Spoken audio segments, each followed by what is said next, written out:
Hello everyone, welcome to the Redmen TV. It is the deep dive. We're doing two shows today as always. First show we're going to be discussing Mo Salah's contract. We're going to have a little chat about Elliot, Szoboszlai, Curtis Jones, and a little chat about Alisson Becker and Caoimhín Kelleher as well. Slightly different for us today, but more of a podcast vibe to this show. We're going to get the board out in the second show and basically talk about how Arne Slot made himself Pep Guardiola's daddy. So that's the second show. That's redmenplus.com. You can get over there and get subscribed if you want, or if you want all the Redmen Plus videos, you can do that as a YouTube member now. Select the highest tier. So Josh, we're going to get into it, my friend. It's been a good week to be a Liverpool fan, hasn't it? It was a great weekend. Real Madrid in the week, and then obviously Manchester City first. Yeah, 4 goals scored, mate, and none conceded. 2 clean sheets against, I mean, arguably the 2 best teams in the world over the past 5 years. I would. Oh, okay, over the last 5 years. I was going to say, I would argue we're the best team in the world right now. Right now, yeah, I would agree as well. I wrote a piece on that during the week. Did you? Yeah? Did you read it? No. No, but can I just tell you why? Go on. Because I always feel, and it's the same for other podcasts, I used to love listening to the Anfield Rap. I fucking adored it, right? But I would find myself saying stuff that someone on there had said. Oh, I know what you mean. You've said this to me before, to be fair, yeah. Yeah, so it's same with your stuff. If I read your stuff, I'll parrot it off like it's mine and I won't say it's yours. So it's best to just not read it. Yeah. And then I can honestly say that they're my own thoughts. Whether somebody else has had them first or second or whatever, I can say that they're my thoughts. Yeah. And it's been that way for a long time. So we're going to get into it. First and foremost, we did this. It broke on the when we were on the podcast yesterday, the Simon Hughes piece about Mo Salah wanting an extra year. Josh, what was your first reaction to that? Well, I had no idea. I was off social media yesterday for most of the day. So when I come to record my own pod at like 5, it got mentioned by my co-host, and I went, I don't know. I didn't know a thing about it. I thought it was just some random bit of news from like Talksport or something, so I didn't actually take it as genuine, and then I went online after it and saw that it was The Athletic, so a little bit more credible. A little bit more credible. Simon Hughes literally wrote the book on Mo Salah like a week ago. Yeah, to be fair, yeah.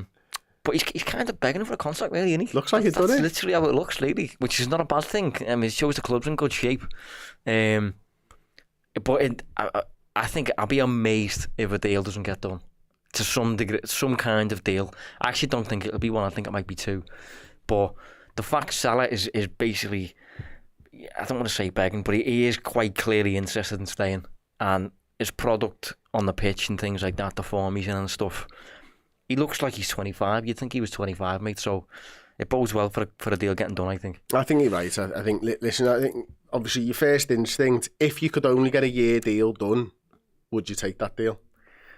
Yeah, I think I would. The only frustration is we'd be having this chat in 12 months and it would consume next season, and you just, I can't really be bothered. And I'm sure Hughes will be the same, and Slot answering it every other week in press conferences and things like that. So it's not ideal in that sense, and that's why I think 2 might happen. But I don't know. What about you? Well, I mean, I said quite a lot of my piece yesterday, and I would do 1 year, I would do 2 years, I would do 3 years right now with Mo. Would you do 3 years? I would. I really would. I know that the club are going to have their doubts, and you know we've said this over the course of the last few months about whether he's going to drop off a cliff or whatever. Right? I think his game's changed enough now that I'm not sure what dropping off a cliff looks like. Yeah. Because he's not the pace merchant that he was. He now uses the outside of his boot, which he never did before. He seems to be getting more assists on a per 90 basis than at almost any time during his Liverpool career. That to me is a player who has changed his sort of game. Yeah. So is it just therefore, is the only thing left that could fall off a cliff minutes? Probably. Yeah. Probably. But well, if he drops 50% of his games, that's 25 90s a season of Mo Salah. Yeah. That's pretty good. Well, the thing is, like, I bet you fucking Kevin De Bruyne would love 25 90s a season. Yeah, but this is why I think it's a really easy decision, sporting-wise, if you're the sporting director or if you're FSG or whatever, because he's currently, forget his age, he's currently, and has, over the past couple of years, he plays more often than Harvey Elliott, yeah, who's 21. He plays more often than Chiesa, quite clearly. There's like one or two in the Alisson squad. and Van Dijk are like it. Oh no, sorry, Alisson's not it. Van Dijk's like it. Yeah, I think last season maybe Diaz played a lot.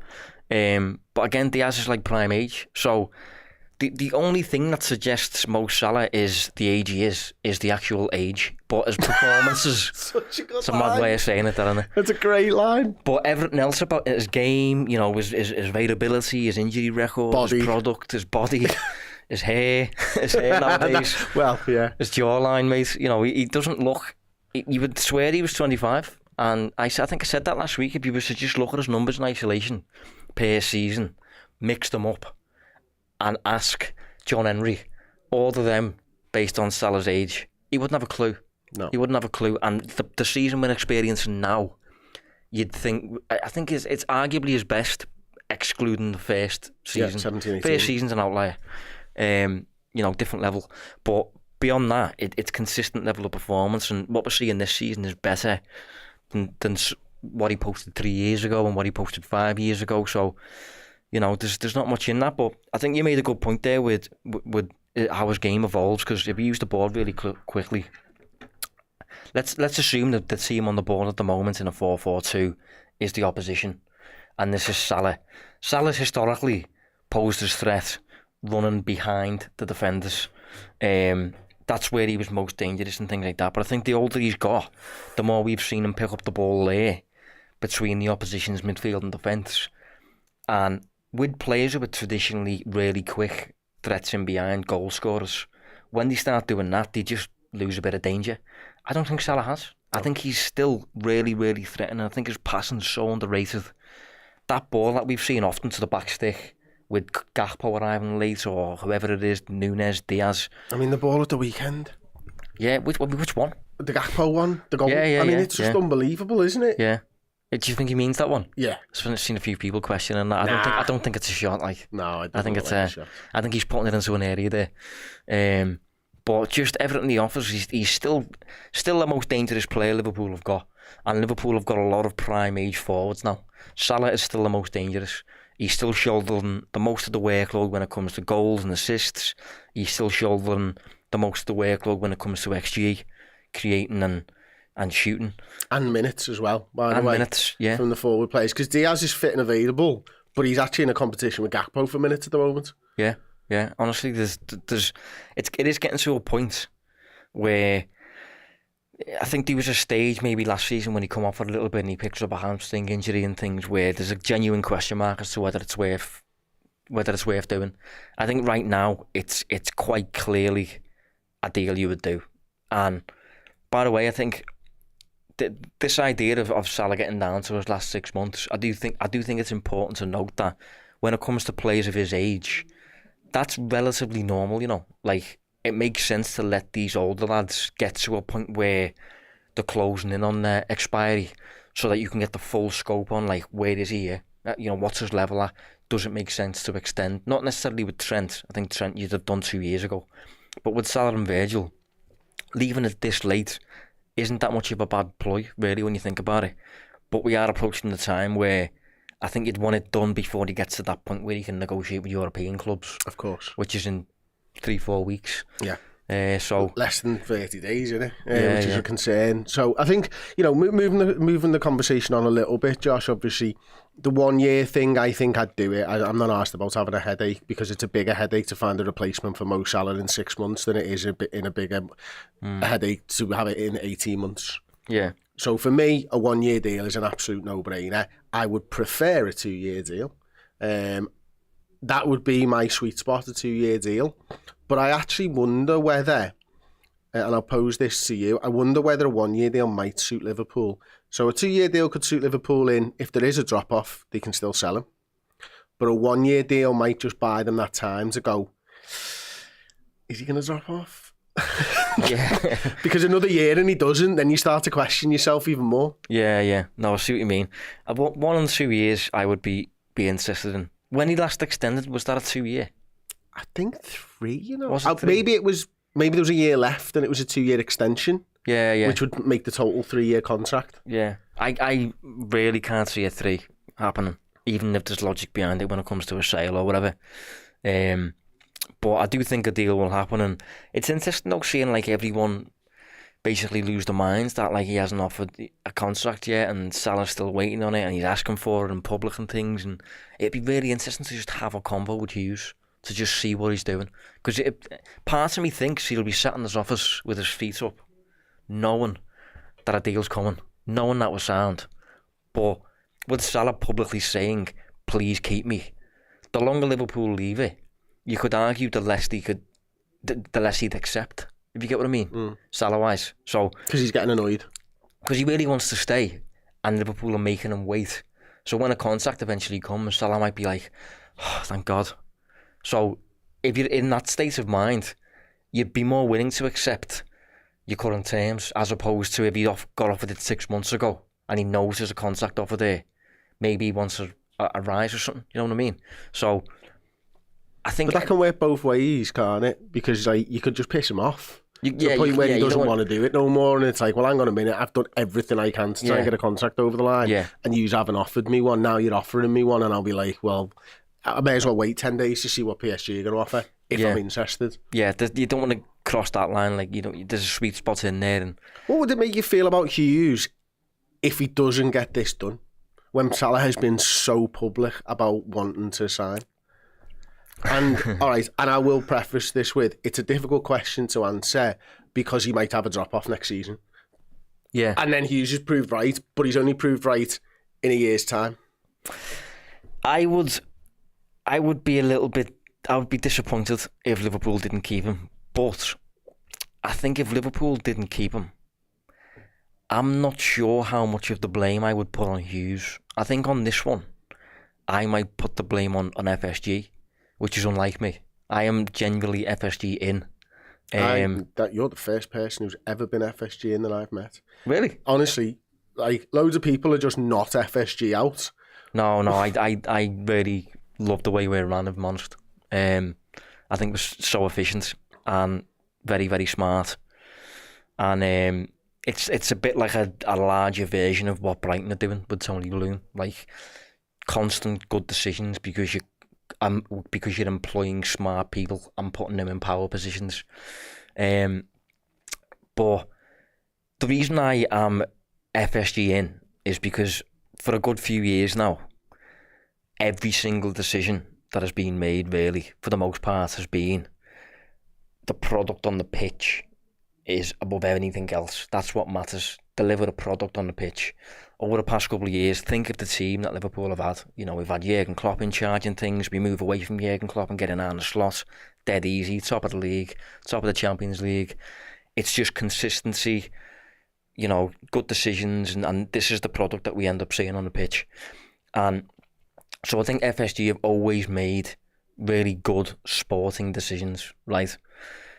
I think in this case, the obvious sporting decision is to keep Salah. I just think it's obvious. We have got to that point now where even the numbers and everything, if you're making evidence-based decisions, the obvious answer is keep him. If they don't, I think it will be potentially because they've balked at the numbers behind it, financials behind it. And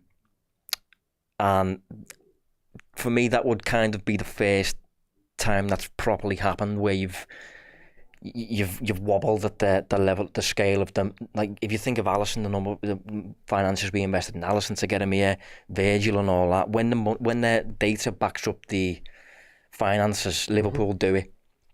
And that's why I think Salah will get done. And if he doesn't get done, part of me will be a bit like, I'm not sure I agree with that one. I agree with letting Wijnaldum go. I agree with letting Firmino go, Mane. Salah, no. I think you should keep him for at least another year. And if he doesn't stay, I would be really intrigued to see how Liverpool move past that, how Hughes navigates his replacements and everything, because that's a tricky one now. Just to push back on the Hughes, it's not really Hughes' fault. No, that's just me speculating. No, of course, but like, so just to reiterate then, what you've said there is, if Hughes doesn't get it done, you think it'll be because the finances that FSG have bought that rather than Hughes? Well, I think it's such a big deal that like last time, Mike Gordon did it, the extension. So I think with the deal this big, I assume Hughes would have to basically get permission from above or something like that. You know, maybe it's Edwards now, the CEO of football. Maybe it'd come from Edwards rather than John Henry or whatever. But I just think this is the kind of decision where I'd be very surprised if Hughes is making this on his own. I think this would be a group thing, and so even if he's got a budget and he's inside that budget, you think it's one of those deals where he might have to go, right, and it's in my budget, but it's probably not something that you guys want from the way you've ran the club for a long time. Well, I think it would be. I think Liverpool have a decent budget. I think there's evidence over the past couple of seasons to suggest that Liverpool have a little bit of a war chest that they just keep in there almost. Like the bid for Caicedo was massive. The bid for Bellingham was going to be huge. I think there's another player in there that I can't quite think of. Mm-hmm. But we've inquired about the likes of Bastoni and players like this who are going to be really expensive. And Tchouaméni, that would have been an expensive deal. Klopp with Mbappe and things. I think the finances are there if the sporting decision makes sense. But I can't remember your question. So would he still have to go outside of that? Oh yeah, if it's in budget. Yeah, I just think Salah, wage-wise, salary-wise and stuff, the contract, it would be up here with the rest of the squad down here. So you're almost breaking your... Well, yeah. And then you've got the likes of Virgil and Trent even more, asking for more. Yeah, but I think... it drags everybody up almost in terms of wages. Kind of, yeah. It should do. I mean, it to be fair, with Salah's last deal, it kind of didn't. Everyone, including Virgil, seemed to just go, yeah, he deserves it. So it can have that effect. But regardless of that effect, if you are, kind of breaking the structure for an exception, you have to justify the exception. Listen, he's worth this type thing. And just based on the analysis I do, the numbers and things like that, looking at the market for a potential successor, all of that stuff, I do think he's still worth making an exception for. And if Liverpool think he's not, there's a chance that they have forecasted his future performance and he's not going to be justifying it. I can't do that. I'm not clever enough to do that. But I would, just looking at his product now and the fact his contract expires in 6 months, I would look at that and think, if he's asking for a year, if he's accepted a year, you do a year, come on. Do you know what I mean? That's my take on it. Honestly, I look at it and think it's such an easy decision.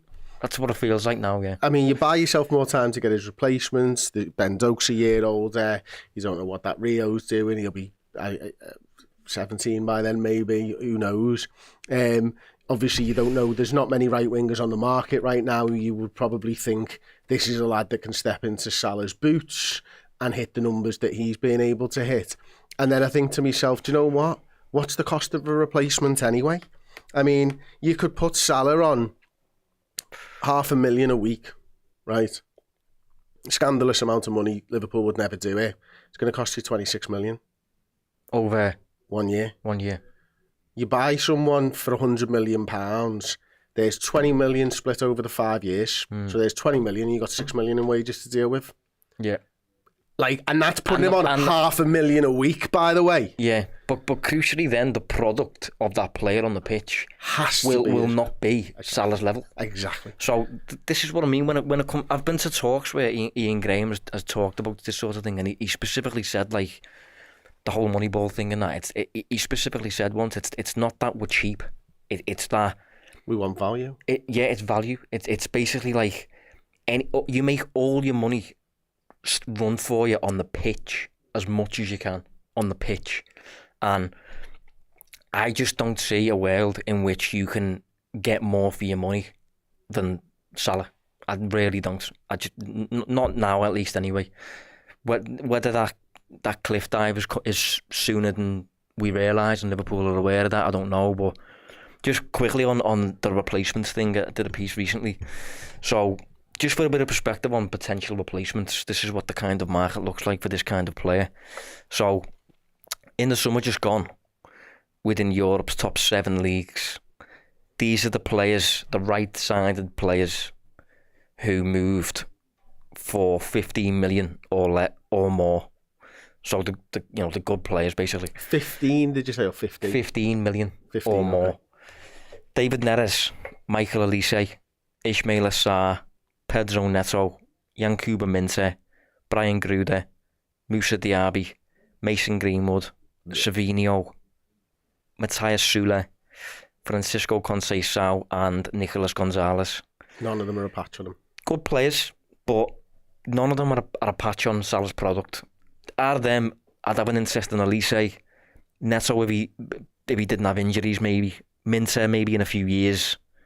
I thought Diaby was good and was surprised he went to Saudi. Beyond that, none of them come close anyway. But if I had to take any of them, I'd have a vague interest in them. But what I'm saying is, it's quite a rare commodity to have a player like that with that product on that side of the field. Most of them prefer that side. So just everything just suggests it's a really obvious yes. I agree. Well, let's move it on then. I want to talk a little bit about Harvey Elliott being back as well. Obviously, I think Liverpool missed him at the start of the season. It felt like in games, certainly the game against Nottingham Forest, I felt like we've missed someone like a Harvey Elliott. But the recent emergence of Jones's form in what I would suggest is Harvey Elliott's position, and the weekend's performance by Szoboszlai and how important he's been off the ball for us all season, I'm starting to worry about where Harvey's going to get his minutes, to be honest with you. Yeah, well, I thought we got Chiesa in to give Salah a break, because Chiesa does offer that wide threat where if you isolate him 1v1, he can beat his fullback, he can get to the byline and things, he can potentially score some goals and things like that. And I think that was with a view of moving Elliott inside, because Elliott was swapping with Salah, wasn't he? But Elliott can't do that 1v1 stuff, can't really get to the byline. He's creative in that, but he can't do the winger things. But with Chiesa still recovering his fitness and stuff like that, I think Elliott might just come on for Salah a little bit, but that does impact the tactical dynamic, as I've just mentioned there. But with Jones, I can see Jones here and Szoboszlai here at times. Elliott I can only see there, if you're talking about central midfield. So I think Elliott's two options are here. Behind Salah as I'll give you the rest, and behind Szoboszlai and potentially behind Jones as well, which I'm sure he won't be happy with. No, it's mad for me because I love what Dom did at the weekend. That was his best performance of the season by far for me. But and you could argue Jones' best performance was a couple of days earlier as well. Yeah, I think it was. Yeah. And I think I was shocked to find out that Jones only played 10 minutes at the weekend, because he came on and just did olays and back heels for 10 minutes. Yeah. And he looked like he had that many touches that I felt like he played for 25-30 minutes or something. So I think Jones is now at that point where he's really kicking his game on. I think Szoboszlai is starting to feel the pressure of Jones, and that's maybe kicking him on, and maybe the incoming Harvey Elliott is kicking his game on. But now I'm looking at it and thinking to myself, well, I can still see those games where everyone sits 11 men behind the ball, and that's where you want Harvey Elliott. But equally, the lads that we've got have kind of just brushed everyone aside. Yeah, I do think that's a thing. No, I think when Liverpool face more of a stubborn, funny enough, like probably what we're going to face in a couple of days against Everton, I would assume. I think in a game like that, I do think Elliott is better at finding the key to the door than Szoboszlai or Jones. So in games like that, we'll see him thrive potentially. Do you envisage like a 10-game streak of Harvey Elliott playing the 10? No time soon, no. You got to remember how young he is, by the way. He's got plenty of time on his side. How old is he? Just out of interest for certain. About 22 by now. I've been talking about him for years. I think Szoboszlai and Jones are the same age. I think they're both 23. I think. Oh.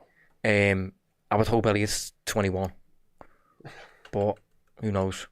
I think Jones is older than Szoboszlai, isn't he? I could have sworn he was about 23 on that. They're very, very similar in age. I'm not sure which way around it is. Of course, they've changed that. Right, so Harvey Elliott's still 21. Right, see, that honestly, he's got plenty of time. I envisage a player eventually who's really not that similar to Odegaard / Grealish type vibe, / maybe like a Mason Mount, like a needle kind of player who is good in tight spaces and things like that and presses forward and stuff. But I think what I worry about with Elliott is... Oh no, sorry. Go on. Szoboszlai is older, just wanted to get that in there. He's 24 now. When did he... October, and Jones is 24 in January, so there's 3 months in it. Yeah, okay, sound. I think with Elliott, one thing I worry about is we've had a few months of Slot now, and I think Slot, after initially seeing a poor version of Jones in pre-season, I think Slot now has seen the real Jones, so he knows what he can get from Jones now. I think he's probably seen the real Szoboszlai. I think Elliott will need a game. I think he just needs a game in the next couple of weeks or whatever, next couple of months maybe, where he really shows Slot what he's capable of, because I don't think Slot has seen that yet. Maybe he's seen bits in training, I'm not too sure, but Elliott is capable of being very, very good. But he's obviously yet to have that game under Slot, so he's probably quietly, without being to blame, fell down the pecking order in multiple different spots now. So it's a shame for him, but he's got a lot of things you need. I think the only thing he hasn't got really is the physical edge. You know, he's not tall, he's not quick. That's a shame. Yeah, and as you alluded to earlier, because Jones and Szoboszlai could play in these two positions if necessary, we might see a bit of a different lineup where it's maybe Szoboszlai and McAllister, or Gravenberch and Jones, or whatever, because Jones and Szoboszlai are so good all around the midfield, aren't they, that Harvey could get in just to rest one of the deeper midfielders. Yeah, I think that some of the midfielders we've got, Jones, Szoboszlai, Mac, they're all rounders for me. You know, they're quite complete. They're good both sides of the game. Good at, you know, the defensive midfield, middle third, final third. He can do bits of everything. I do view Elliott as a player who kind of exclusively plays around this kind of spot, on the edge of the final third, maybe slightly to the right of the pitch. And I think he's really dangerous if you get the most of him out of there. But one thing I wanted to ask about that then, because it's what I've loved about Jones in this last sort of couple of weeks, is it's felt like Jones has been here. It's felt like Jones has been here when we're building up, and you know, maybe you're getting a couple of maybe just one extra body up there, and Jones is in and around everywhere. He's got his fucking face in everyone's shit, like, you know what I mean? But he's brilliant for it. I don't see that Elliott, because I'm the same as you, he loves it over here. Yeah. Jones is able to do it on both sides. Yeah. And I think that's an advantage to Jones. Now, I'm sure Harvey could do it, but he's got to do it, is what I'm saying. I think a lot of that depends on, like, I think Elliott beats his man, or gets an edge on the pitch or whatever, just by kind of getting angles almost and using his left foot and things like that. And I think because he can't beat a man really through pace, which Jones kind of can, not necessarily pace, but Jones has got that quick burst where he can just glide past you quickly. And then he gets his body in the way and you can't get it back. Yeah, Gravenberch can do that. Whereas I think Elliott is a bit more inclined to shift it towards his preferred foot, and I think you can only really do that on one side almost, if you get what I mean. If he's doing that on the opposite side, his body then is shaped towards the corner flag, and you're not going to... You get what I mean? So, yeah, tactically, he maybe is a bit more... limited. I don't want to say limited, but like he's only got specific spots he can play in, whereas I think some of his peers can do bits of everything. But if you get the most out of Elliott, I think, as I said, he's more dangerous creatively than probably the whole of the midfield. I would say I think McAllister's quite creative, but Szoboszlai we've seen up against blocks, and he doesn't really have the answer. No. But pressing wise against a team like Manchester City, I don't think it's a coincidence that his best games came against Manchester City. Made for him, absolutely tailor-made for him. Elliott, I think, is tailor-made to come on against Forest when we're 1-0 down. But that's not a bad thing, horses for courses. Exactly, and you need all of those things throughout the course of a season as well, don't you? So we'll move on then. Final thing I wanted to talk about with you today before we go and look at the Manchester City result for the last time, maybe. I wanted to talk to you about Alisson and Keegan Kelleher. Yeah. I was like adamant 8 days ago that Alisson just comes straight back in, and after seeing him save a penalty for Ireland a couple of weeks ago, and then saving a penalty against Real Madrid and Kylian Mbappe, and then saving another penalty, I'm just like, what? Yeah, I know what you mean. Like, Was it Southampton was the other penalty, wasn't it? I think so. Yeah. Yeah. I mean, he basically saved 3 pens in a week.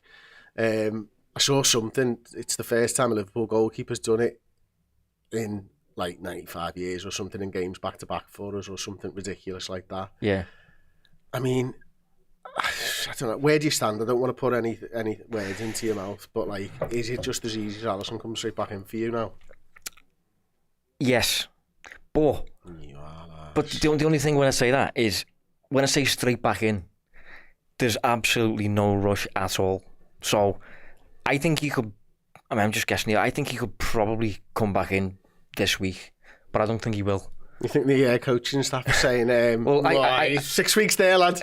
Yeah, just take it easy, mate. Well, it was a bad injury by all accounts, and I think if you had Alex McCarthy in goal, you'd be Alisson. You want to get back on the pitch, mate, because we need you to be here. Whereas I think with Kelleher, he's absolutely fine, and you really don't need to rush that. So I think you can give Alisson that opportunity to get full fitness, full confidence in his body, bring him back in when you need to bring him back in, or when you can bring him back in. But I have absolutely no issue with Kelleher in goal, and that's saying something, because Alisson, in my opinion, is the best in the world. Kelleher had a period, I think it was last season he came in for a period, and I thought it was the year before he had a little bit of a dodgy one. Well, was it the start of the Europa League campaign? I can't remember now. There was a period where shots were going through him, and I don't think that's ever a good sign when it comes to a goalkeeper. And I at the time I thought maybe he's just not that great, but I think I've since looked at that and thought, well, maybe he was just a bit cold then. Maybe he was just coming in a bit cold, a bit out of sync type thing. Right now he's very much in a flow and looking really good and things like that, and brilliant on the ball, making big saves, huge saves at times. You know, you think of De Bruyne, things like that, saving penalties. The only thing I'd say on a penalty thing, number one, I think he's better at saving pens than Alisson. And taking it. Here's a question for you. Quickly, I just thought of it. Liverpool, top of the league, Champions League final. Yeah. At the end of this season. Yeah. You have to choose going into the penalty shootout. Who's the keeper? Who would you pick? The keeper who played. Always would. But if you didn't know who played, you had to pick for the shootout.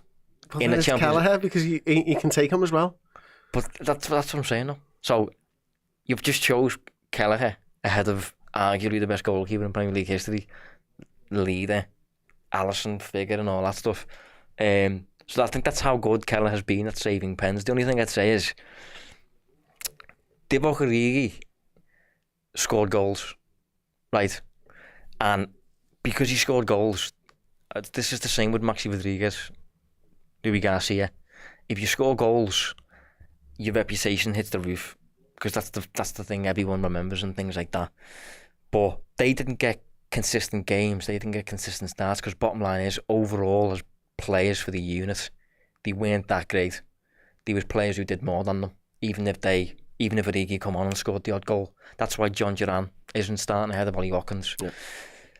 When it comes to goalkeepers, Kelleher's good, don't get me wrong, good all rounder and all that, but the saving pens thing, like, you're not going to face pens that often, is the bottom line, or you shouldn't be anyway. Something's going wrong if you are. So that's a really nice quality to have. But week to week, match to match, it's probably more important how you claim crosses, or how you sweep, or how good you are on the ball, things like that. Not much in them no more. No, there isn't. Kelleher's good at lots of things. And earlier this week, actually, I was thinking about Mamardashvili, because I think a lot of people are like, why have we bought him? But if you think of Mamardashvili's 5 inches taller than Kelleher. Absolute giant, which will come in handy a lot in the Premier League around set pieces and things like that. And shot stopping wise, according to the numbers at least, he's apparently better than Kelleher. Probably not as good with his feet, but all of that extra stuff comes into it. So saving pens is great, and credit to him and all that, he deserves it and all that, but that doesn't matter that much. Do you know what I mean? I'll push back on this, because I think, for me, it's not as easy as Alisson just goes straight back in anymore. I think Kelleher's been too good. And I think he deserves a shot at being the goalkeeper. For two reasons. It's a big statement, that. I don't care. For two reasons, right? One, he's not put a foot wrong. Two, No, he hasn't. He's getting better, right? And I'll give you the third reason as well. Unity in the squad. I think every football player should deserve a chance to keep their shirt, because that's what a fucking meritocracy should be. I would never, like, if you come in, let's say you've come in and you score 30 goals from the right wing because Salah's injured for the season. Does Salah go right back in? Is that fair? I put up the same numbers. I've done all that I can do. Well, do you know what I mean? I just think that, like, when you want people in your squad to think they can break into your first team. I think that's a good thing for the squad. And there's not a lot in it. And also the biggest one there for me is, this is Kelleher about to hit his prime as a goalkeeper. This is a Kelleher who hasn't had all of the experience in the world. This is a Kelleher who hasn't had anywhere near as many games as he should have. We actually don't know his ceiling yet. If there's not much in it now, if Kelleher keeps improving this season, and let's say Alisson got injured and Kelleher played all season, would there be anything in it at all? And we've got a 26-year-old in goal rather than a 32-year-old in goal. Yeah. No, there's definitely more in it than there's ever been. And it's more of a conversation than it's ever been. But as soon as there's something wrong, by the way, get in, Alisson. Do you know what I mean? Well, that's the problem you'd have. That's the problem you'd have. Maybe then he'd be in a position where he starts quaking in his boots a little bit, knowing that, like, first mistake, I'm out. You don't want that one's your keeper. But that logic that you've just used, so would you be the same then with Virg and with Salah? Let's say Salah misses 5 games with a hamstring injury, and in them 5 games, Elliott registers an assist in every game and scores twice. You could have the same argument. I think sometimes you do just have elite, world-class difference makers. All I'm saying is, and they're an exception to the rule. I'm not sure there's that much in it anymore. No, I don't disagree with that. Like, whereas I would probably still think after 5 games that Salah's still better than Elliott on the right-hand side. I'm not sure there's too much in it. Yeah. Like, that save against Kevin De Bruyne, it's massive. Yeah, absolutely fucking massive. And I've seen Alisson make that save loads of times, but I've seen Kelleher make it as well nowadays. You know what I mean? I just think it's interesting. I just think there's not much in it. Like, no, there isn't. It's interesting to see how Slot has been. I think he's been quite forthright with it, be like just Alisson's back in type thing, and I think that says a lot. Even Alisson as the person. Like, I know Kelleher is cool and all that and really calm and stuff, but does seem a part of the unit though now, Kelleher, doesn't he? Yeah, to definitely. Be fair to him, like. But Alisson's part of the leadership group and huge figure for the club and big personality and stuff. And moving it on, then it's not easy. Is it? I like both of them. Yeah, I like Yaros. What about if it was next season? Like, pie in the sky shit now. £100 million bid comes in for Alisson. Would you give Kelleher the nod over Mamardashvili? It's a good question. I'm saying Liverpool have accepted, not you have to decide whether Liverpool have accepted the deal. Yeah. Liverpool have accepted £100 million. Are you keeping Kelleher in goal or giving Mamardashvili the number 1? I think initially, at the very beginning of that transition, I would give Kelleher the shirt, and Mamardashvili would be the cup guy. Yeah. And they'd be in competition for me. And, you know, if one of them gets injured, the other one comes in and stuff like that. But I think initially, a bit like when Liverpool signed Robbo, he kept Moreno in, didn't he? When we signed Fabinho, kept Henderson as the 6. You know, it's if you've already got good players there, there's no need to accelerate the transition. But I do think eventually for me, Mamardashvili will be the one. And he's probably going to come in and sit behind Alisson for a year, I think, before that happens. He may take over some of the cup games, but not like... I think he'll start with Carabao. I'd be surprised if he starts with Carabao and FA Cup, but he might. Yeah, it's a shame with Kelleher that because it's a goalkeeping position, you only pick one goalkeeper. I can't really use the numbers too much because there's just not much evidence. He hasn't played enough in the Premier League or the Champions League for me to gauge how good he is shot stopping wise. I mean, he seems decent. Like since 2020, let me see how many shots he's faced since 2020. So this is based on 88 shots on target. Mind you might be able to get more than that. Bear with me. If we use the Champions League as well. So if we use the Champions League and the Premier League, Kelleher has faced 240 shots since 2020. Yeah. And he's saved 8 goals above expected, which is decent. It's not bad. So in other words, if you'd have had an ordinary goalkeeper in goal during that period, Liverpool would have probably conceded 8 goals more than they actually have. So that bodes well for Kelleher, you know, being a decent shot stopper and that. But Alisson, over the course of his career, this is based on far more minutes, you know, so it's not entirely fair. But this is why Liverpool invested so much money in him, because they could look at these numbers and go, yeah, points-wise, he's going to pay us back. Alisson has faced probably a lot. 1,121 shots. And he's saved 40.5 goals above the average goalkeeper. 8 in 200 and so. It's probably not far off, about the same. Per season, you mean? Per shot. Oh, per shot. Yeah, you can do that. You know what I mean? I'm not Did doing you that. say 270? Something like that, yeah. So if you times it by 5, 8 by 5. Yeah, this is live. About 40, Doing yeah. this live. About, it's close. Yeah, it's not far off. It's live. Mamardashvili, if you do Mamardashvili as well, off the top of my head,